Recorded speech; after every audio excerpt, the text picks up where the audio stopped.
और आपको सीधे लिए चलते हैं पीलीभीत, जहां इस वक्त रक्षा मंत्री राजनाथ सिंह संबोधित कर रहे हैं। हम ऐसे हालात इस देश में पैदा करेंगे, एक भी परिवार शेष नहीं बचेगा जिसके पास अपना पक्का मकान न हो। और मैं दावे के साथ कह सकता हूं, हजारों की संख्या में मकान यहां पर प्रधानमंत्री आवास योजना के अंतर्गत लोगों को मिल चुके होंगे।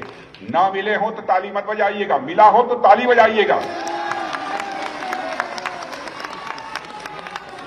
क्या कभी आपने सोचा है हमारी माताओं को, बहनों को, स्कूल जाने वाले बच्चों को पहले घर में पानी भरना पड़ता है कुएं में जाकर, और हमारी माताएं बहनें एक तरफ मासूम बच्चे को गोद में दबाती हैं और दूसरा घड़ा लेकर पानी भरा हुआ जो है घर में आती हैं।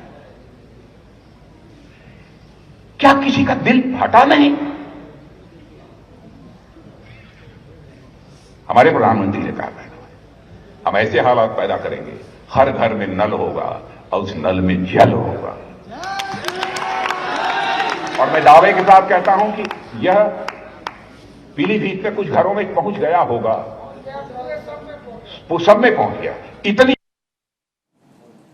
पंजाब चुनाव से जुड़ी इस वक्त की बड़ी खबर, आज सीएम चेहरे का कांग्रेस ऐलान कर सकती है। शाम करीब 7 बजे पंजाब में सीएम चेहरे का ऐलान संभव है। पंजाब कांग्रेस ने सिद्धू और चन्नी का वीडियो ट्वीट किया है। आज सीएम चेहरे का ऐलान कर सकती है कांग्रेस।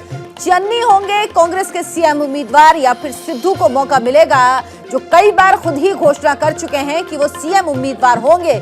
उन्होंने तो यहां तक कहा था कि कांग्रेस आला कमान नहीं बल्कि जनता तय करेगी कि सीएम कौन बनेगा पंजाब का। और अब ये वीडियो ट्वीट किया गया है कांग्रेस की तरफ से, जिसमें चन्नी और सिद्धू दोनों दिखाए गए हैं। और ये कहा जा रहा है कि आज शाम 7 बजे पंजाब में कांग्रेस की तरफ से सीएम कौन होगा चुनाव जीतने के बाद, अगर कांग्रेस पार्टी चुनाव जीतती है तो इसका ऐलान किया जाएगा। इस वक्त आप जो वीडियो देख रहे हैं, वीडियो ट्वीट किया गया है कांग्रेस पार्टी की तरफ से, जिसमें चन्नी और सिद्धू दोनों को ही दिखाया गया है। और आज शाम 7 बजे तस्वीर साफ हो जाएगी कि कौन कांग्रेस का सीएम चेहरा होगा। न्यूज इंडिया संवाददाता कुलबीर दीवान इस वक्त चंडीगढ़ से हमारे साथ जुड़े हैं। कुलबीर, इस वीडियो को जारी करने का क्या मतलब है और क्या कुछ सूत्रों से खबर किसका पलड़ा भारी है? देखिए, इससे पहले आपको याद होगा कि जो अलवा है उन्होंने भी एक सर्वे ऐसा करवाया था, जिसमें सबसे ज्यादा जो वोट हैं वो चरणजीत सिंह चन्नी के नाम पर कांग्रेस को मिले थे कि चरणजीत सिंह चन्नी मुख्यमंत्री चेहरा उनको बनाया जाए। लेकिन अब एक और सर्वे जो है वो क्योंकि राहुल गांधी जब पंजाब आए थे तो चरणजीत सिंह चन्नी और नवजोत सिंह सिद्धू का उन्होंने नाम लेकर ये कहा था कि दोनों नेताओं ने मांग की है कि मुख्यमंत्री चेहरे के साथ पंजाब के चुनाव में उतरा जाए। लिहाजा कांग्रेस, उन्होंने ऐलान किया था कि कांग्रेस मुख्यमंत्री चेहरे के नाम पर ही चुनाव लड़ेगी। और उसके लिए एक बाकायदा एक सर्वे करवाया गया, जिसमें एक रिकॉर्डेड कॉल जो है वो पंजाब की जनता के पास गई और उनसे विकल्प मांगा गया कि नवजोत सिंह सिद्धू और चरणजीत सिंह चन्नी, इन दोनों के नाम उस सर्वे में शामिल है। और तीसरे विकल्प के तौर पर किसी भी नेता का नाम नहीं था। तीसरा विकल्प सिर्फ ये दिया गया था कि क्या कांग्रेस को बिना चेहरे के चुनाव मैदान में जाना चाहिए। तो ये दो बड़े नाम थे। फिलहाल पलड़ा यदि भारी बिल्कुल कुलबीर, ये भी देखना होगा कहीं कांग्रेस तीसरे ऑप्शन का जिक्र तो नहीं कर देती इन दोनों नामों की जगह, क्योंकि कांग्रेस के लिए थोड़ी मुश्किल हो सकती है अगर वो किसी एक नाम की घोषणा कर देगी जिसको वो मुख्यमंत्री चेहरे के तौर पर अपना घोषित करेगी। बहुत बहुत धन्यवाद आपका इस तमाम जानकारी के लिए। बड़ी खबर, संसद में रामगोपाल यादव का बीजेपी पर वार। रामगोपाल यादव ने कहा राम मंदिर निर्माण को कोई नहीं रोक सकता, मंदिर निर्माण में आए चंदे की चोरी हो रही है।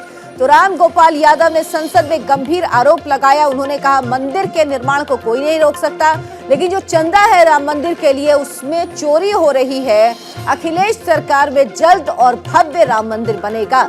उन्होंने कहा कि अगर 2022 में उत्तर प्रदेश में अखिलेश यादव के नेतृत्व में सरकार बनती है तो जल्द और भव्य राम मंदिर बनेगा। मंदिर निर्माण को कोई नहीं रोक सकता और मंदिर का जो चंदा है उसमें भ्रष्टाचार हो रहा है। मंत्री जी ने कहा अखिलेश कितना ही जोर लगा लें, मंदिर को नहीं रोक सकते। कौन मंदिर को रोक रहा है? कौन मंदिर को रोक रहा है? ये तो मंदिर के रुपए में चोरी कर रहे, चंदे में। अखिलेश की सरकार आएगी तो मंदिर बेहतर बन जाएगा और जल्दी बन जाएगा। महेंद्र नाथ पांडे का बजट को लेकर क्या कुछ कहना है, न्यूज इंडिया संवाददाता दीपक चौबे के साथ खास बातचीत में सुनिए। बात करने के लिए केंद्रीय मंत्री महेंद्र पांडे जी, सर कल बजट पेश हुआ, आपके मंत्रालय को बजट मिला, किस तरीके से देखते हैं इसको? हमारे मंत्रालय को पहले से भी माननीय मोदी जी ने गति दी है, उसमें कल एक बहुत नयापन आया है। हमारे मंत्रालय को अन्य सब योजनाओं के साथ साथ पीएलआई में जहां एडवांस बैटरी के लिए ऑटो फील्ड में काम हो रहा है और ग्रीन एनर्जी इलेक्ट्रिक व्हीकल के फील्ड में जो हम लोग काम कर रहे हैं, उसमें जो चार्जिंग की कठिनाई आती थी, उसके लिए भी जो कल पॉलिसी डिक्लेयर हुई है कि बैटरी स्वैपिंग की, बैटरी अदला बदली की, वो बड़ा क्रांतिकारी कदम है। माननीय मोदी जी का अभिनंदन, निर्मला जी को बहुत बधाई। सर बात की जाए तो प्रधानमंत्री ने आज क्या कहा आप लोग से, क्या कहा बजट को लेकर? देश भर 108 केंद्रों पर प्रधानमंत्री जी ने बजट की बारीकियों को बहुत ढंग से, प्रधानमंत्री जी के कई बड़ा विराट रूप है उनका, जहां वो देश की सेवा कर रहे हैं, पार्टी के भी सर्वोच्च नेता हैं, तो ये बजट की विशेषताओं को कार्यकर्ता जन जन तक लाएं और जनता को कैसे उससे जोड़ें, उन्होंने विस्तार से बताया। एक आखिरी सवाल कि विपक्ष कह रहा है, चाहे अखिलेश यादव राहुल गांधी हो, कि ये लोक लुभाने वादे हैं, जनता की जेब में कुछ नहीं गया। विपक्ष व्यक्तिगत तौर पर निराश है, जनता भाजपा और एनडीए सरकार के साथ है।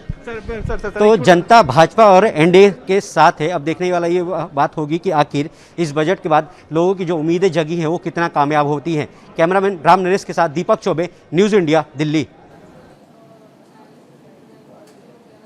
और अभी एक ब्रेक के बाद वापस लौटेंगे कुछ और खबरों के साथ।